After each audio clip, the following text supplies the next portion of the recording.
everyone. This is Brandon Martinez, the Director of Relationships at Keller Williams Legacy in Towson, Maryland. I have the honor today to sit down with one of my prize agents in the Market Center, Jennifer Dela Cruz. Thank you. You are phenomenal. Your business is amazing. And we've had conversations recently, and it really highlighted how much you've poured into your business and how much your business has grown. Share with us just a quick tidbit. How much has your business grown from last year to this year? It's gone up a little over 50% across the board. I think that's huge, but let's also kind of dig in a little bit deeper, because a lot of us can go 50% if we were only producing $50,000, right? What was your production last year? As far as units, or last year I sold 43 homes. This year 65. What about volume? Volume went from just shy of 11 to just over 16. Oh wow! And so, great question. GCI wise, what have you seen the difference happen there? So that went from I think 280 to like 415. It's a huge jump, tremendous jump, and we applaud that, because that's amazing that you've seen that much hockey stick growth in your business. And I've had the pleasure of knowing you for a few years, right? And when I talked to you in the past, I know you were deep going into Zillow, looking at leads that way, and expanding your business from that. What's changed from then till now? What have you adjusted in your business? Well, I've always gotten the majority of my business from past clients, at least for the past 15 years or so, I guess you could say. At one point, yes, I was buying leads, and we definitely stopped doing that and focused more on just getting more referrals from the clients that we have and the people that we know. And I would say the biggest transformation of my business has been hiring a MAPS coach, business coach, and that way, it just gives more clarity on goals. Awesome. Yeah. And we talk about goals. One thing we talk about at Keller Williams is your big why.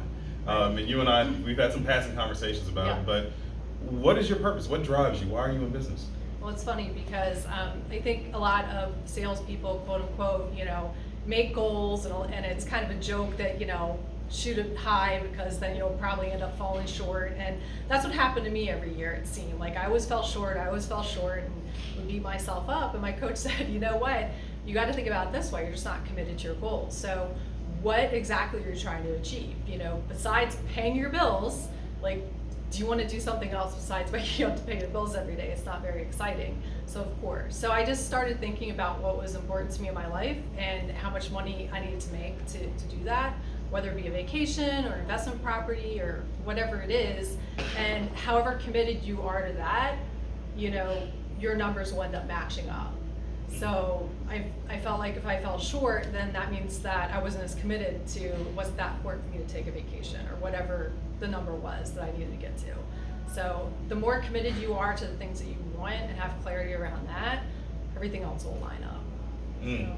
So now you have really purposeful goals that you're striving to hit, that you must achieve, and it makes it easier to accomplish the life that you want to live. Exactly. I love that. That's phenomenal. Talk a bit about that focus that you have now and how you drove into focusing on your clients versus dealing with the external lead sources, because it sounds as if, a 50% growth in business, right? We went from 40 to a little over 60 units just from concentrating more on your current book of business versus going to the external sources. Right. Why do we make that transition, and how has that been so successful for you? Okay, well, instead of chasing after new leads, quote unquote, we really just focused on what we had. I felt like we need to pay more attention to what we had and focus on that and do more follow-up, as well as just dive deeper into the relationships and build those relationships we currently have, whether it be with past clients, as well as networking with business associates, and again, even just the online leads we already have. Make sure we're calling them and following up with them instead of just getting new leads.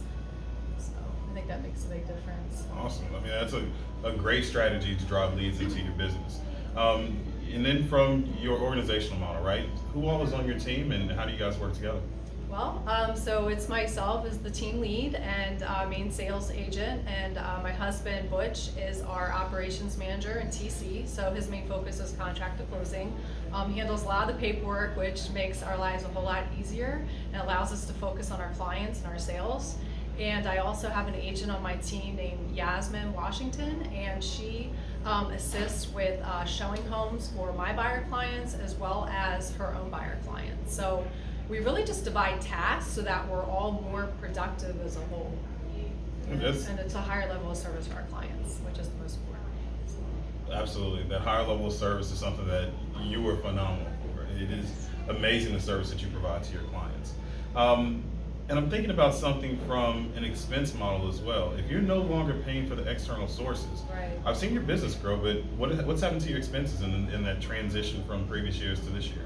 Well, so, there's trade-offs there. So, since Yasmin on my team is able to sell more homes, so we're gonna have a higher cost of sale with the agent split there.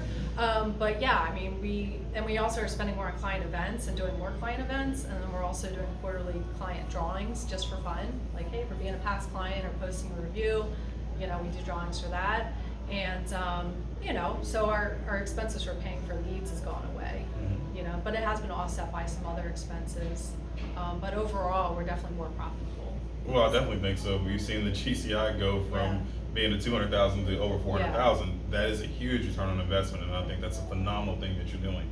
And then really to talk about you giving back, I love to see the posts that you make, because just as you mentioned your client events, I almost see that all your client events are also tied into something within the community, some level of giving back to them. Why is giving back so important for you?